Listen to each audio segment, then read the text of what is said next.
Virat Kohli, Ravichandran Ashwin, Rohit Sharma retirement తర్వాత WTC cycle 2025 to 2027లో భాగంగా India మొట్టమొదటి ఏవే టూర్ ఆడబోతుంది. దీనిలో భాగంగా ఇంగ్లాండ్ వెళ్ళి 5 టెస్టులు ఆడబోతుంది. దీనికి సంబంధించిన స్క్వాడ్ లాస్ట్ మంత్ బీసీసీఐ ప్రకటించింది.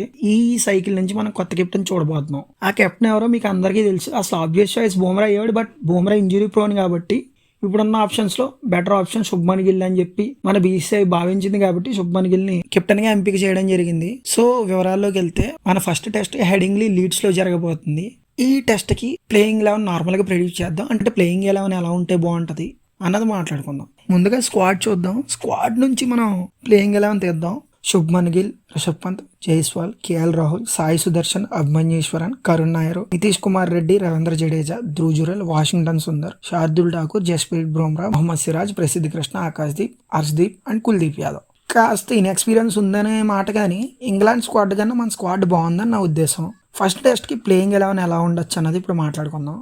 ఓపెనర్స్ గా జైస్వాల్ అండ్ రాహుల్ దిగే అవకాశం ఉంది. వీళ్ళిద్దరి పేరు ఆస్ట్రేలియాలో బాగా క్లిక్ అయింది కాబట్టి వీళ్ళిద్దరిని కంటిన్యూ చేసే అవకాశం ఉంది. అండ్ నెంబర్ 3లో శుభ్మన్ గిల్ కంటిన్యూ అవుతాడని నేను అనుకుంటున్నా. ఇది నా పర్సనల్ ఒపీనియన్. లేకపోతే నెంబర్ 4లో కూడా ఆడొచ్చు. కానీ నెంబర్ 3లో ఎప్పటి నుంచి ఆడుతున్నాడు కాబట్టి ఆ పొజిషన్ లోనూ ఉంటే బెస్ట్. అండ్ నెంబర్ 4లో Karun Nair, the comeback hero Karun Nair ఆడబోతున్నాడు అని చెప్పి ఫిక్స్ అయిపోవచ్చు ఆల్మోస్ట్. ఎందుకంటే ప్రాక్టీస్ మ్యాచ్ లో కూడా డబుల్ సెంచరీ చేశాడు. అండ్ రీసెంట్ గా ఇంట్రా స్క్వాడ్ మ్యాచ్ లో స్లిప్ కారిడార్ ఫోటో పెట్టారు. దాంట్లో కరుణ్ నాయర్ కూడా ఉన్నాడు కాబట్టి ఖచ్చితంగా ప్లేయింగ్ ఎలా ఉంటాడని చెప్పి రాసి పెట్టుకోవచ్చు. కాబట్టి నెంబర్ 4లో కరుణ్ నాయర్ ఉండే అవకాశం ఉంది. అండ్ నెంబర్ 5లో వైస్ కెప్టెన్ రిషబ్ పంత్ ఆడతాడు. ఎప్పటి నుంచి అదే పొజిషన్ లో ఆడి సక్సెస్ చూసాడు కాబట్టి ఆ పొజిషన్ లో కంటిన్యూ అవుతాడు. ఐ థింక్ నెంబర్ 6లో జడేజా ఆడతాడు. అతని ఎక్స్పీరియన్స్ చాలా ఉపయోగపడుతుంది. అండ్ నెంబర్ 5లో నితీష్ కుమార్ రెడ్డి ఆడతాడు. ఎందుకంటే నితీష్ కుమార్ రెడ్డి లాస్ట్ టూర్ లో ఎంత సక్సెస్ అయ్యాడో మనం చూసాం. ఐపీఎల్ లో ఫామ్ బట్టి ప్లేయింగ్ 11లో తీసేస్తారని చెప్పి నేను అనుకోను. అతని క్యాపబిలిటీ ఏంటో ఆ టూర్ లోనే చూసాం. టఫ్ సిచ్యువేషన్స్ లో చాలా బాగా ఆడాడు. So he will continue.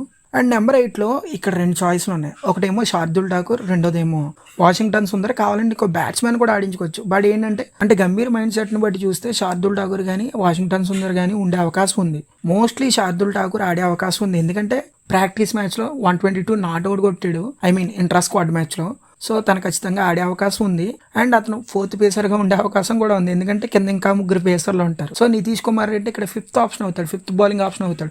Bumrah మీద ఆటోమేటిక్గా వర్క్ లోడ్ కూడా తగ్గించడానికి ఇలా ప్లాన్ చేసే అవకాశం కూడా ఉంది. ఇన్ కేస్ వాషింగ్టన్ సుందర్ అన్న ఎక్కువ ఓవర్లు వేసే అవకాశం కూడా ఉంటుంది. కాబట్టి అక్కడ కూడా బుమ్రా మీద వర్క్ లోడ్ తగ్గుతుంది. కానీ శార్దుల్ ఉండడం వల్ల ఇంకా ఎక్కువ తగ్గుతుంది. అండ్ నెంబర్ 8లో హర్షదీప్ ఆడతాడు అన్న ఉద్దేశం. ప్రసిద్ధ కృష్ణ కూడా ఉన్నాడు. బట్ ఏంటంటే హర్షదీప్ మంచి స్వింగ్ బౌలర్ కాబట్టి తను ఖచ్చితంగా ఆడే అవకాశం ఉంది. అండ్ నెంబర్ 10లో బుమ్రా, నెంబర్ 11లో సిరాజ్. బుమ్రా సిరాజ్ జోడీ గురించి మనకు తెలిసి ఎంత బాగా పర్ఫామ్ చేస్తున్నారు. కానీ లాస్ట్ 1 year నుంచి సిరాజ్ ఫామ్ డిప్ అయింది. అది కొంచెం పరిగణలోకి తీసుకుంటే సిరాజ్ ప్లేస్ లో ప్రసిద్ధి కూడా ఆడే అవకాశం ఉంది. కానీ ఫస్ట్ సిరాజ్ తోనే వెళ్తారు. ఇన్ కేస్ సిరాజ్ ఫెయిల్ అయితే ఆకాశ్దీప్ గానీ ప్రసిద్ధ కృష్ణ గానీ ఆడే అవకాశం ఉంది. ఐ థింక్ హర్షదీప్ ఖచ్చితంగా ఈ సిరీస్ లో కనీసం 4 మ్యాచ్లు అయినా ఆడతాడు. 5కి 5 ఆడినా ఆశ్చర్యపోనవసరం లేదు. ఎందుకంటే బుమ్రా వర్క్ లోడ్ మేనేజ్ చేయాలంటే మనకు మెయిన్ బౌలర్ అసలు ఎక్స్పీరియన్స్ లేకపోయినా హర్షదీప్ అవుతాడని నేను అనుకుంటున్నా. ఇన్ కేస్ సిరాజ్ క్లిక్ అయితే తన గురించి మనకు తెలిసిందే కదా, సిరీస్ పట్టుకోవచ్చు. అంత డెడ్లీ బౌలర్. కానీ ఏంటంటే రీసెంట్ ఫామ్ దృష్టిలో పెట్టుకుని హర్షదీప్ నేను మెయిన్ బౌలర్ అంటున్నాను.